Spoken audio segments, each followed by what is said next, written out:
Kevin, how are you? I'm fine, Sarah. Great, good to have you here with us again. And we're going to have a little chat about PTSD today. So maybe you can start off by telling us what it is. What is post-traumatic stress disorder? Okay. The best definition of post-traumatic stress disorder is a disorder that arises from someone's exposure to death, threatened injury, serious injury, or sexual violation. So it's a condition which arises from a shock because of exposure to those things. The difficulty with the term is that it's being used now to describe all kinds of conditions, which are let me put it this way, perhaps less serious than the post-traumatic stress disorder that's recognized by mental health professionals. Okay, right. So what are the symptoms of PTSD? Okay, well, there are three clusters of symptoms that everybody recognizes are core of the condition. The first is intrusion. So things like nightmares, flashbacks. Now, the flashbacks can be visual flashbacks. They can be flashbacks which are auditory, so noises. So somebody who's been involved in an explosion, for example, or smells. Sometimes you see people who can smell their memory of a particular event. So there's that kind of thing. So most people know about flashbacks and nightmares. That's very, very common. Then there's avoidance. Now, people with PTSD will generally avoid talking about it. So they won't be preoccupied by it. Anything which reminds them, they'll avoid. So it's quite common to see people who will turn their televisions off, they'll avoid films, they'll avoid reading about the topic, anything which reminds them of the original traumatic event. Mm-hmm. Mm-hmm. Okay. How long does PTSD last? Sorry, there's the third cluster of symptoms is hyperarousal. So classically, you'll see people with what's known as a startle response. So they will be jumpy. So you'll be talking to them and they'll hear a minor noise outside and they'll literally jump. They'll often have difficulty concentrating. They'll very often have sweaty palms. They'll very often have increased heart rate. So all the physical signs of arousal. So it's those three clusters of symptoms: intrusion, avoidance, and hyperarousal. Okay. So how long does PTSD last? Okay. Well, I suppose the correct way of answering that is how long does it take for PTSD to begin? And that is any time really up to a year or so after an event. So PTSD can be delayed in its onset. How long does it last? Well, we know very, very well that PTSD tends to go in about 70–80% of the serious cases you see.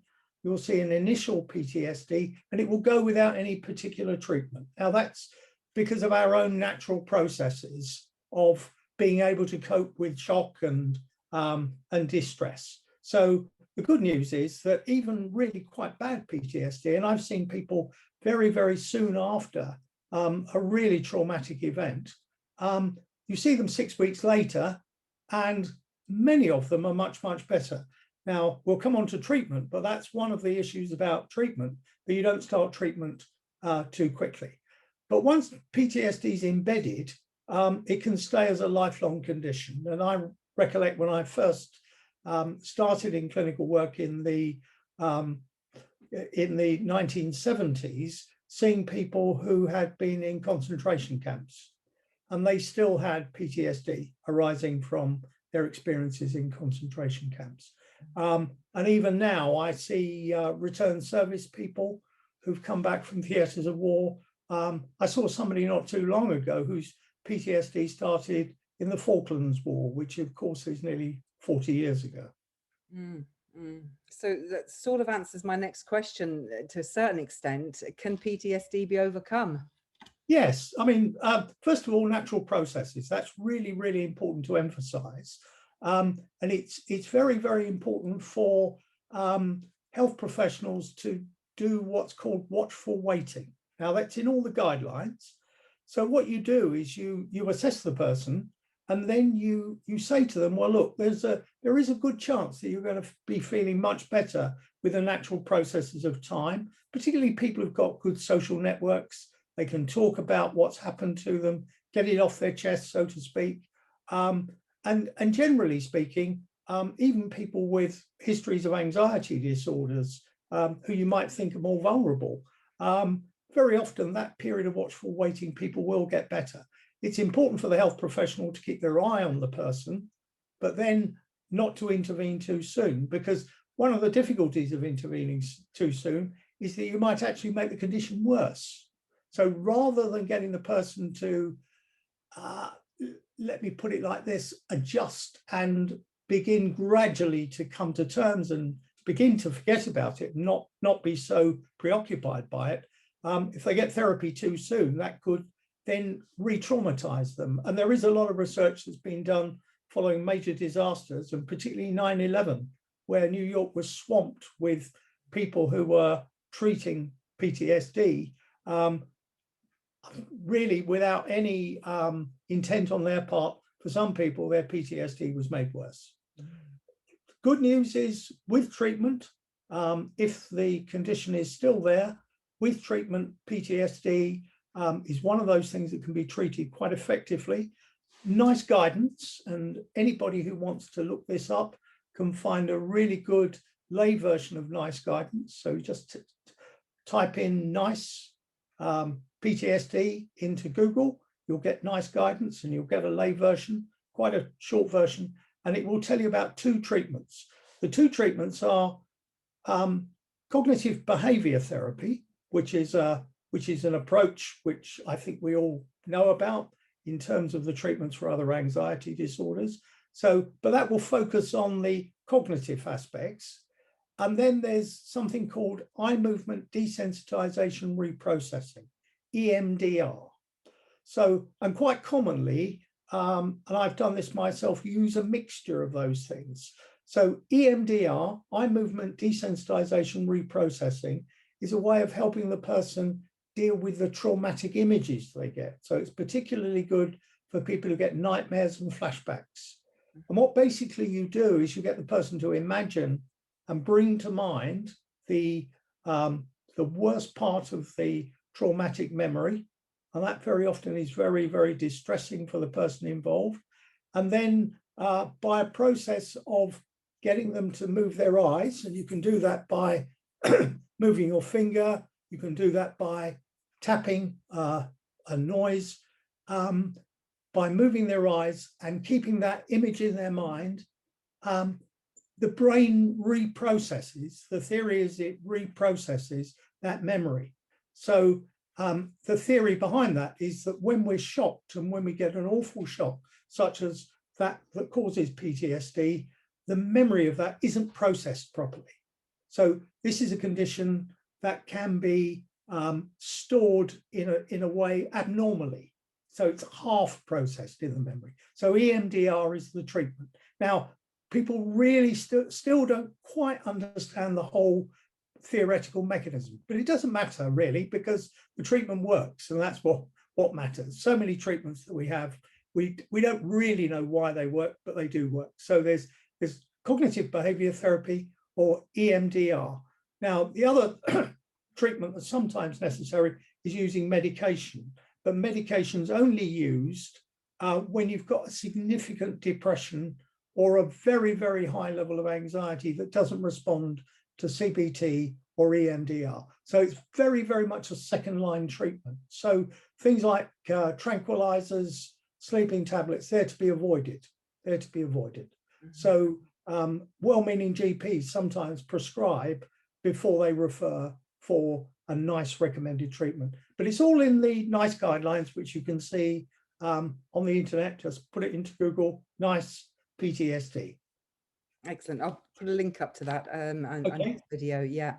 Okay, so that's excellent advice.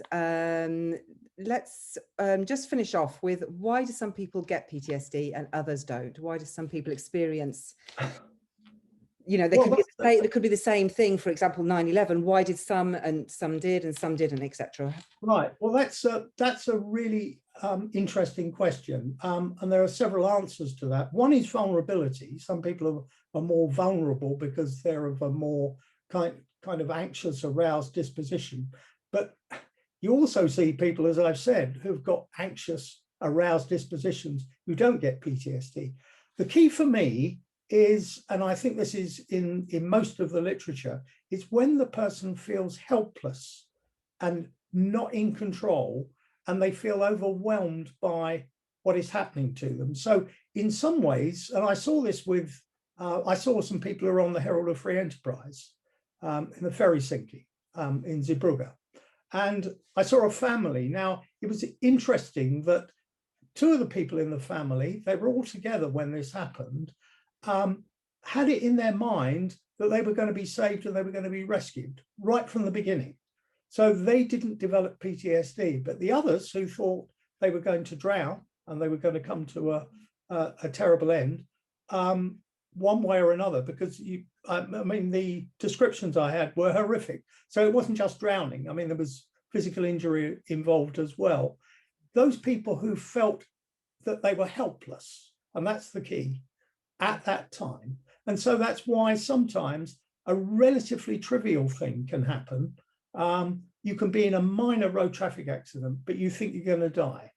Now, it's the perception. And in fact, I've written a book about PTSD that really describes a number of case histories. And one of the case histories I've selected is of someone who was involved in a relatively minor accident, but developed really severe PTSD.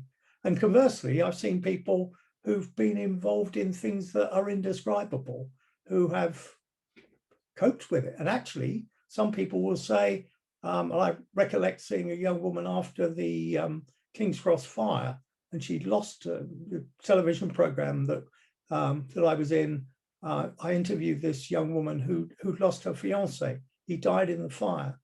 And her thoughts after the fire, in the months after the fire, she was quite badly injured as well, were, this has made me a stronger person. And she had a very strong religious belief as a result of the experiences she'd been through. She said she was looked after by a higher power. So we're all very different, and the way people react is incredible. And every time you see someone who's been involved in a traumatic event, you learn something more about human nature, as I'm sure you do. Every time you pick the telephone up or speak to somebody on a no panic helpline, you learn something new, don't you? That's a very good way to finish, actually, to say that each and every one of us are all individual, and We are. we react to things completely differently, etc. So, you know, what works for one might not work for another, etc. And how things affect one person is certainly not going to affect another person exactly the same way. So thank you so much, Kevin, for once again your expert advice and knowledge on this subject, and I'm sure it'll help many people. I'm also going to put a link up to your excellent book with this video. So thank you once again. Okay.